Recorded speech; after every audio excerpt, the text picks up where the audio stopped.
Almighty God bless you, the Father, the Son, and the Holy Spirit. Amen. Go in peace to love and serve the Lord. Today we hear of his passing. Sir Brian Barnes was a man who is not only known for his words on the pulpit of the church, but in the homes and villages of PNG, where he speaks of social issues using different mediums. He was a man who used media to communicate the message of social issues and people's responsibility in contributing to nation building. As he knew, the media can really take his message from one moment to the rest of Papua New Guinea, and that's how he became quite popular when he understood that he has to make one interview or say his message once, and then with especially with the Korea National Radio at the time we were using, was able to reach out, and through the shortwave, a lot of people, though they never meet him, but they heard and they affirmed and they actually felt that this was the voice. As a journalist in church media, Bishop Rokus Tatamai covered stories in the early 90s for Religious TV, Signs of the Times, and on NBC Radio, Catholic Insight. In 1999, he called for the then Prime Minister, Sir William Skate, to step down, which he eventually did shortly afterwards. Thank you, Archbishop, for talking to us. You've certainly created a controversy in Papua New Guinea. What you said during Easter, what really did you say? Everything that the paper printed in that article, on page 1, which went into page 3, was consistent with what I said. I have no argument with what the reporter said, reporting what I said in his article. And so the conclusion is a logical one, and I don't disagree with it. I think myself that we need a change. Archbishop Barnes is here. What he has said, I took it as a challenge.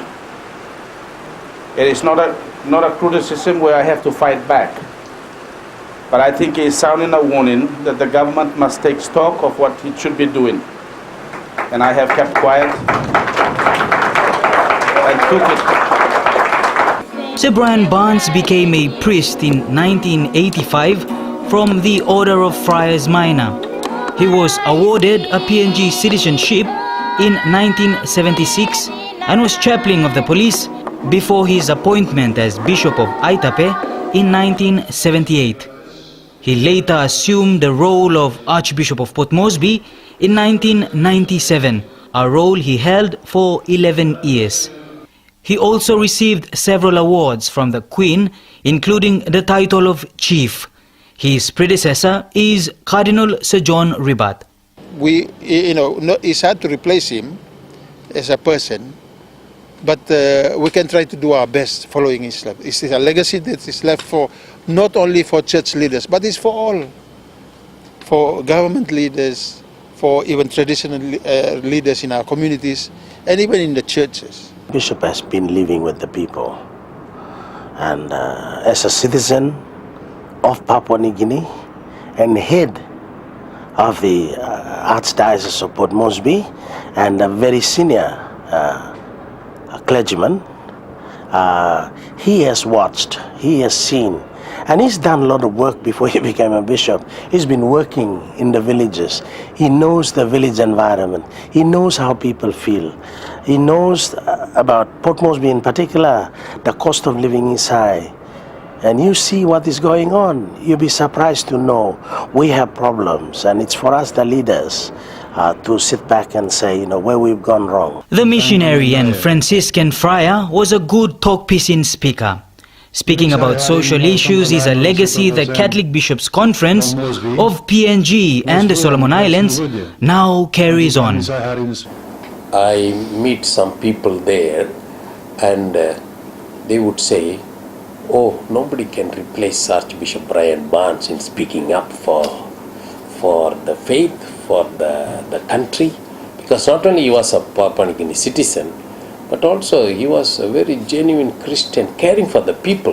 The moment that he really gave his life and to really say what he thinks about our nation, about the government, about the churches, about the communities, and about the life throughout Papua New Guinea. So For us, it was really a blessing that he was sent to us. And if it is really God's choice to send him to us, and really he left us all this. The partnership that he was looking for was in the sense that church and government, they are contributing and giving services, but the people also have to show some gratitude, some care. They have to show some responsibility also for what they are receiving from the services that they are being given, rendered by government and church. So yes, but these are coming from very hard experience in the pastoral life. When you think about Aitape today, those days it was still remote. A funeral mass will be scheduled later in Port Moresby. There are ongoing talks as to where the body of the Archbishop Emeritus, the late Sir Brian Barnes, will be buried. However, there are talks he might be put to rest in PNG. And so in Papua New Guinea, He died at the age of 84 in Sydney, Australia, after suffering from Parkinson's disease.